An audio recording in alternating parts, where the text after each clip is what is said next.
Are you ready to become awesomer? Hello everyone, my name is Umar Hamid. I'm your host on the No Limit Selling podcast, where industry leaders share their tips, strategy, and advice on how you can become better, stronger, faster. Just before we get started, I've got a question for you. Do you have a negative voice inside your head? We all do, right? I'm going to help you remove that voice in under 30 days guaranteed. Not only remove it, but transform it. So instead of the voice that sabotages you, there's one that propels you to much higher levels of performance and success. There's a link in the show notes. Click on it to find out more. All right, let's get started. Hello, everyone. Welcome to another episode of the No Limit Selling podcast, where we talk to leaders on how they grow their people, themselves, and how they grow their revenue. And one of the ways to do that is this newfangled thing called podcast. Maybe you'll catch on. I'm not sure. But today I'm joined by Roger Nairn. Did I pronounce it right? You nailed it. The head honcho, the co-founder at Jar Audio. Roger, welcome to the program. Thanks so much for having me. So as we start, you've got a ton of clients. So originally we were using Zencastr as our recording platform. And I do a lot of traveling, and you need a laptop for Zencastr. So I'm going to Zoom. What are the pluses and minuses? Honestly, there's a number of different services you can use these days. We happen to use Riverside quite a bit. Right. I'll say that the biggest advantage and disadvantage to each is sort of how stable they are, how well they manage the sort of background recording and capture. But in our case, we're an agency, so we have clients, and depending on the recording, we can have multiple amounts of those clients that are listening into the actual interviews that we're doing. And different programs, like in the case of Riverside, allow us to sort of segment the different levels of clients that will be in those interviews. Some clients want to just listen in, some want to actually help us direct the interview. And so we can actually put them into different rooms that allow them the flexibility of participation. Brilliant. And what I found, Zencastr is a really good platform, high quality video and high quality audio, but traveling with a backpack, iPad and iPhone are easy to do. Once you got a laptop and a big mic like this kicking around, then all of a sudden you're adding a bunch of pounds. Fair enough. Yeah, for sure. But ultimately, at the end of the day, it's the value of the information we get from our guests is like critical. And I'm hoping that will overshadow any shortcomings. Like the audio can't be bad and the video can't be bad, but what's good enough, I guess, is the question. Yeah. I mean, at the end of the day, when we produce a podcast on behalf of our clients, we zero in on who that audience is. What do they need? What sort of value are they looking for from the podcast? So do they need a laugh? Do they need to learn something? Do they need to be educated on something? Do they need to perhaps hear both sides of an argument? As long as we're delivering on that, for sure, we want to make sure that the audio is top quality. If we're recording video, top quality, but things happen. And I think one of the beautiful things about podcasts is that sort of the personal element of it is that when something does go wrong or when the audio isn't perfect, the audience understands. But what we'll always do is set up some context for why the audio isn't perfect. So if you're in an airport in the middle of, Manila and you're traveling, say that. Say I'm on the road. I'm traveling. Or if we're doing an interview and we're adding it to an episode and we don't get an opportunity to get that person in front of a microphone in a studio or a hotel room or wherever, we'll say we had the opportunity to catch up with so-and-so in the back of a taxi in Mumbai. It's real life, baby. Yeah, it's real life. It's real life. That's the great thing about the flexibility of everything is and that's one of the things I love about podcasts is it can be as polished as you want it to be. And the audience will appreciate that. But also the audience wants to have humans behind the stories first. Absolutely. And I think on the other side of the coin, actually, audiences won't appreciate that. That's just what's expected. And when it deviates from the norm, if the picture quality is like really, really good, it's like, hey, wait a minute, that's kind of cool. Or if it's really bad, it's like, that sucks. So let's talk about hard to listen or hard to watch. Yeah. What is the distinction between radio and podcasts? Like to me, podcast is just another form of radio that is portable. So your read on it, is it the same thing? Is it totally different? Well, first of all, 9 times out of 10, a podcast is not live. It's recorded and edited, which is something you don't get as much with radio. I mean, more and more these days, you do see radio being a little bit more scripted and recorded, but it's not. So when we do, it's not live, and so that allows us the ability to incorporate a little bit more audio texture, let's call it, and be a little bit more mindful of how the conversation is sort of stitched together. But you nailed it. The biggest piece is that podcasts are mostly portable. Although with the pandemic, we've seen a lot more desktop usage and things like that. The biggest thing though is that any podcast you're listening to the RSS feed of that podcast. And what RSS stands for is real simple syndication.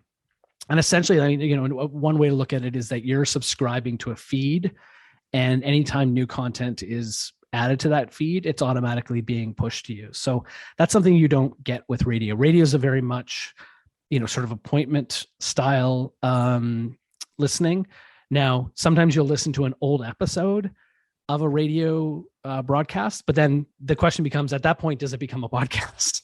Yeah. So there's definitely a blending of the two, and I think that's great. Good audio quality is good audio quality, and I even to this day will listen to some stuff on the radio, especially if it's live sports or anything that has that timeliness to it. But generally a podcast doesn't have that timeliness to it. And so it allows you to just be a little bit more mindful of that. Brilliant. So one of the interesting things that I notice is that you've got some hosts, like their mandate to be smart. And maybe a better host is, it's my mandate to make the guest look smart. And so how do you do that? How do you do both? Yeah. How do I make myself more important than you? What does that sound like? And what's that like? And more importantly, how do I shine the spotlight on my guest? Thoughts on that? Well, again, the number one thing you should be doing as a podcaster is doing what's right for the listener. So, and you're not going to really know until you either have done your research, or you've talked to that audience, or you've done some episodes and learned from them. So most of the time, you're a host who is advocating on behalf of the listener, and so you're sort of the proxy that asks the questions. You're the quarterback of the conversation. You're making sure that the right information is being drawn out of the guest. You're if something is perhaps needing a little bit more of an explanation or a deep dive, again, you're thinking about what would the audience need at this point. You're drawing that out of the guest. You're bringing that to the fore so that the audience is able to learn from it. Now, some hosts have a background which is worthy of a lot more focus on them. John Stackhouse, who's the host of RBC's Disruptors podcast, is an incredible mind and thought leader when it comes to Canadian economy. Very few people know more about him. He's written a lot of books on the topic. He understands the ins and outs of Canadians and the Canadian economy. So it only makes sense that he's also providing his point of view on it. Makes sense. Yeah.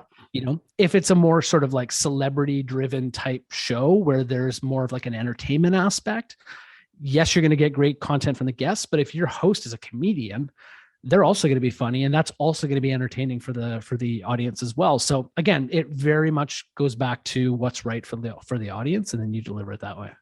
Brilliant. So as you bring on new clients, for some of them, thought of podcasting very scary. Yeah. So I'm going to cue them up here, then we'll take them one by one.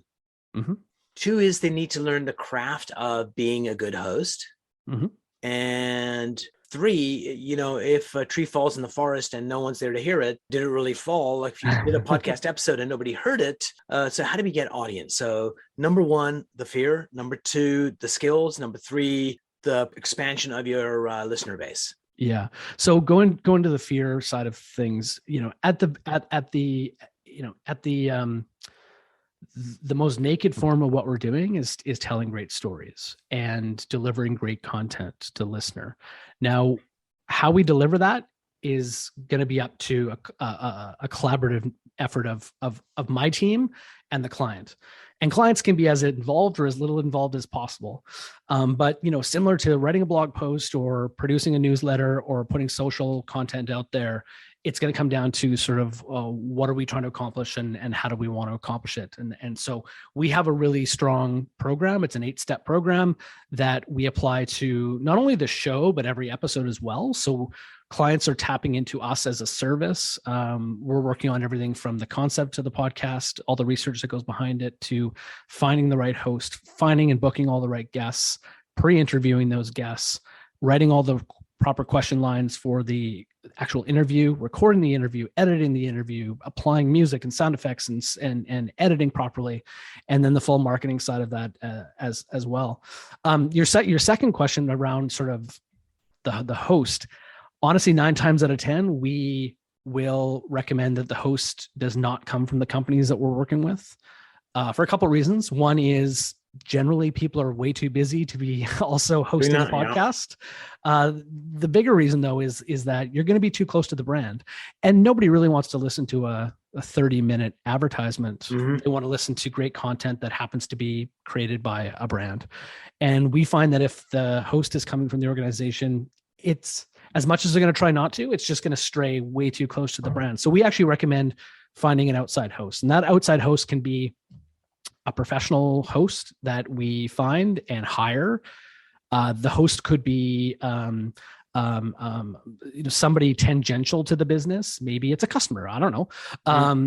Or a host could be somebody who is maybe like a journalist or somebody who comes from a bit more of a media background. And that's really important because, they're going to already come to the table skilled in proper interviewing. They're going to be skilled in how to not make the conversation boring or too much about the brand or about themselves.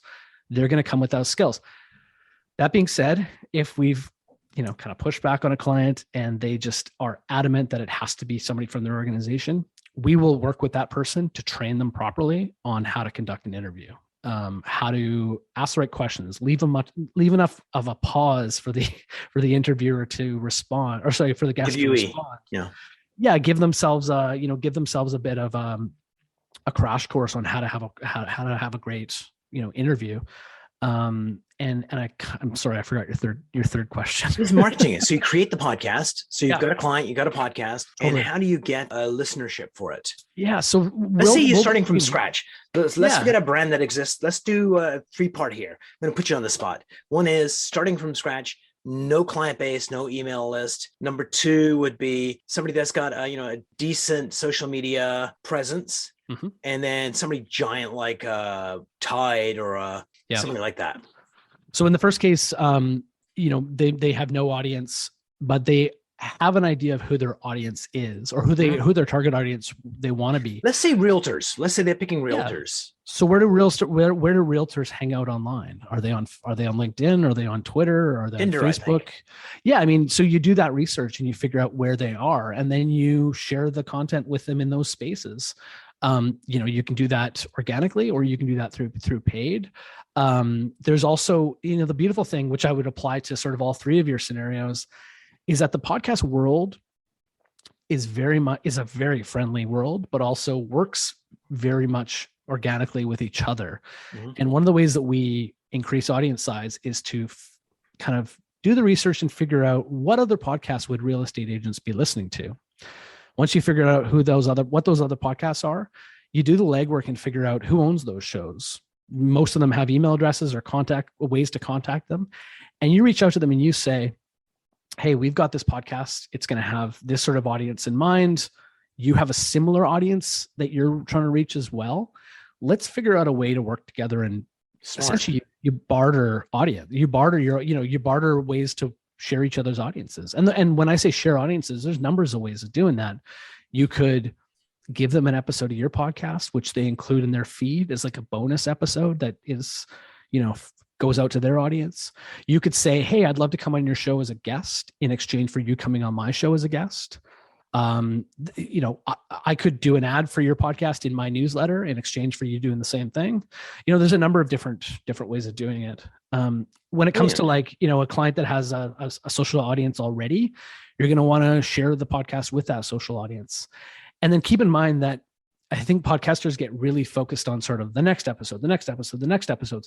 Don't forget that those episodes are now banked and you can go back and share them again. There's nothing stopping you from sharing older content. Nobody's going to go, wait a minute, that was episode 14. What the hell's going on here? And, call it out. Say, hey, it's tax season and this episode is still a really great primer on, how to prep your accountant for tax season. You're going to want to listen to this. So share some old stuff. It's very, very similar to other forms of content. So, what works for you, what works for clients are going to be unique. So, every episode has a link and you can share that link however and how many times and wherever you want. And then when it comes to like a client like a Tide, again, what's the audience? Where do they live? Where are they hanging out online? What sort of content are they consuming already? What sort of budget do you have? We'll then develop a full plan on launching the show. I think the biggest thing though that some of the bigger brands have as an advantage though is a larger marketing ecosystem. Right. And how can the podcast live within that? How can the podcast live as a piece of content that can cross promote? Like, I mentioned RBC earlier, like in an episode of Disruptors, we'll sometimes insert a little ad, making sure that people go to the website to download their latest jobs report. Or, they do a lot of reports on, women in the workforce or there's all sorts of other things that a podcast can point your audience to. Nice. And then vice versa, they've got newsletters, they've got huge LinkedIn followings, they've got events that they do live that can point people to the podcast. Brilliant. So your advice for somebody stepping into the podcasting world, what would be the 2-3 things you'd invite them to do right out of the gate?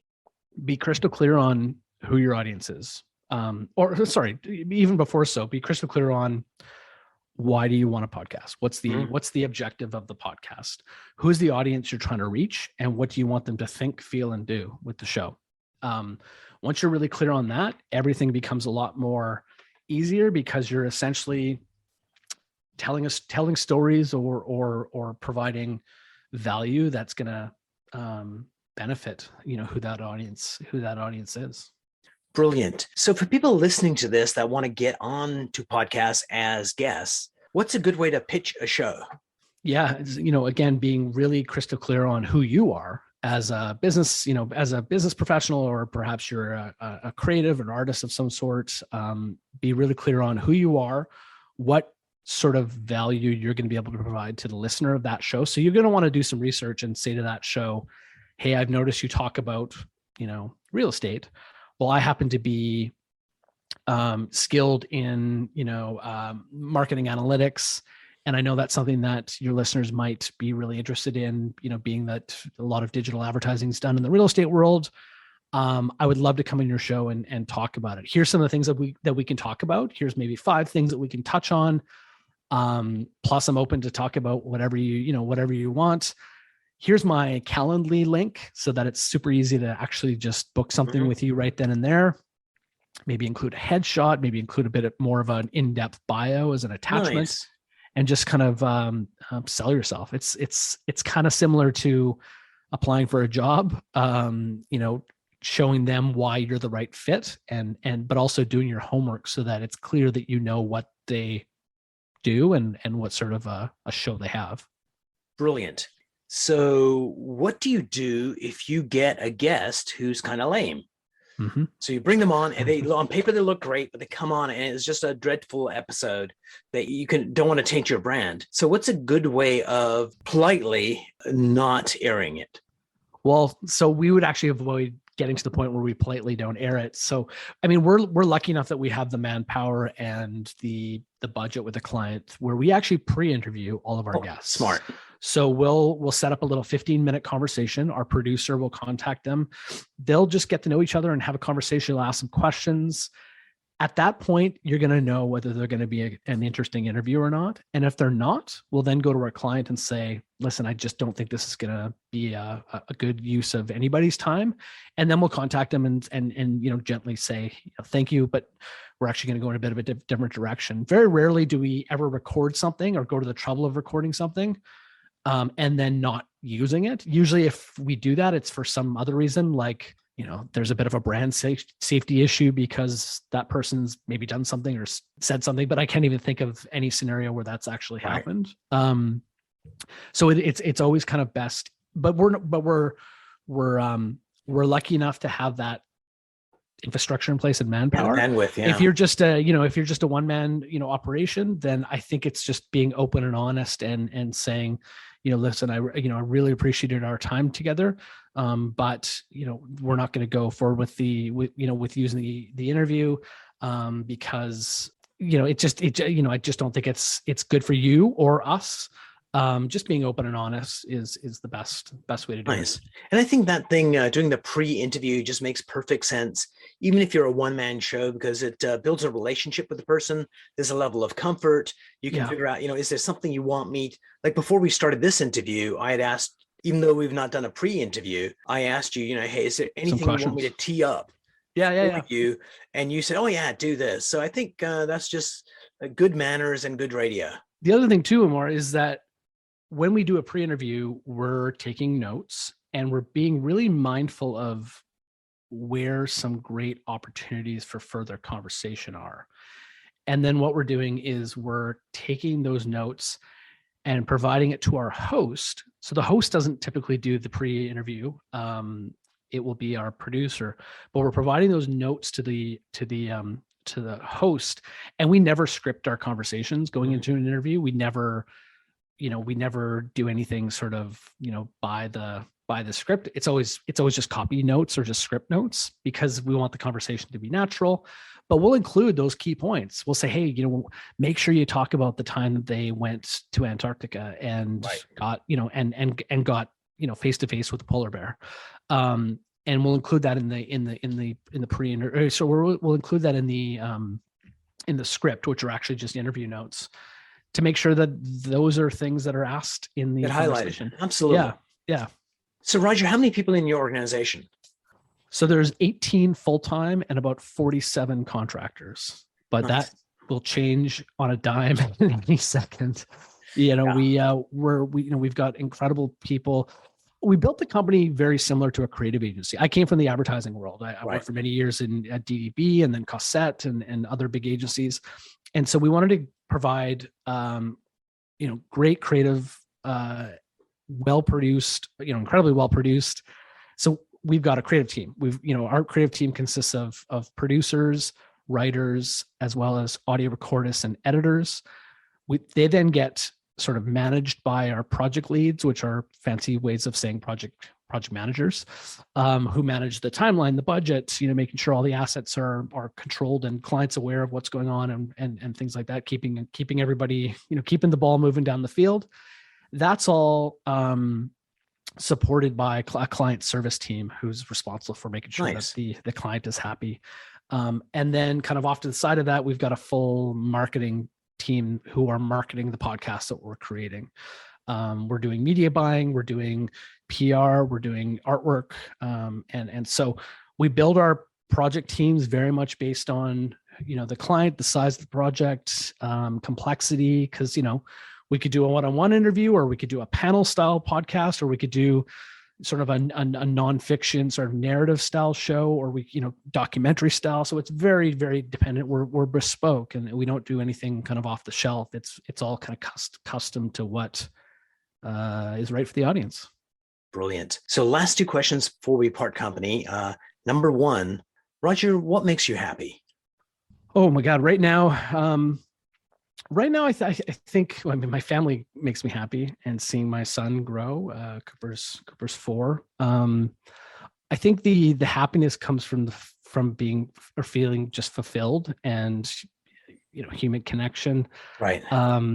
It's a struggle though, because I find myself constantly chasing the next thing, and so that fulfillment thing is always sort of fleeting. But generally it's reaching my goals and doing the things that I set out to do. But also taking the time to recognize what I'm grateful for and the things that I've accomplished.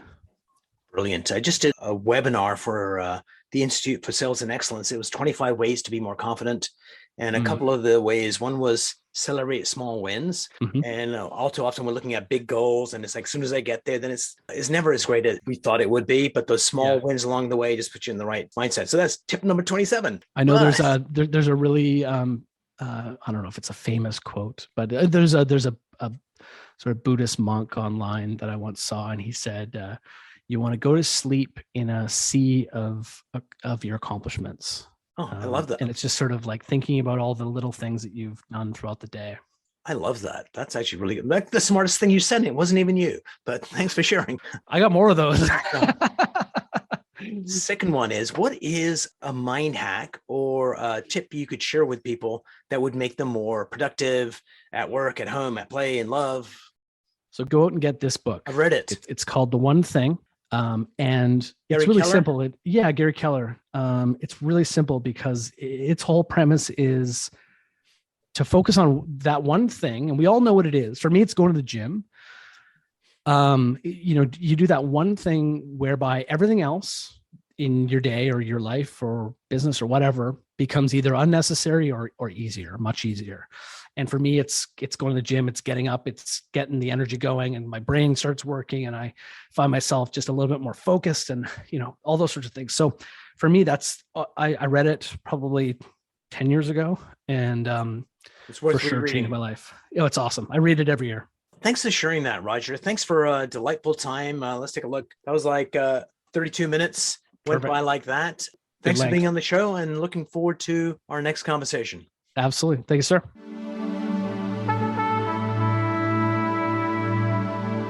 If you enjoyed this episode, please go to iTunes and leave a 5-star rating. And if you're looking for more tools, go to my website at nolimitselling.com. I've got a free mind training course there that's going to teach you some insights from the world of neuro-linguistic programming, and that is the fastest way to get better results.